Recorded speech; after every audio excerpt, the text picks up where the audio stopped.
எண்ணெயும் தண்ணியும் ஒன்னா கலந்ததில்ல நெல்ல போல கோரை இருக்கும் விளைஞ்சதில்ல நட்டு வச்ச நாத்து பூமிய பிடிப்பதில்ல வேறு விட்ட பிறகு மண்ண பிரிவதில்ல பாறையில் விதைச்ச வித பலனுக்கு வருவதில்ல செடி முளைக்கும் ஏன் அத பார்த்ததில்ல கல்லில நார் உரிக்கும் கதை எங்கும் நடந்ததில்ல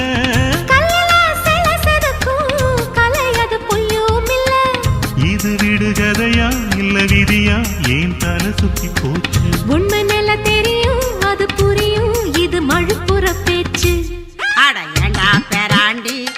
அவ சொன்னது கேட்கலையா நான் சொல்லித்தரேன் வரியா தென்றலுக்கு தெரியுமா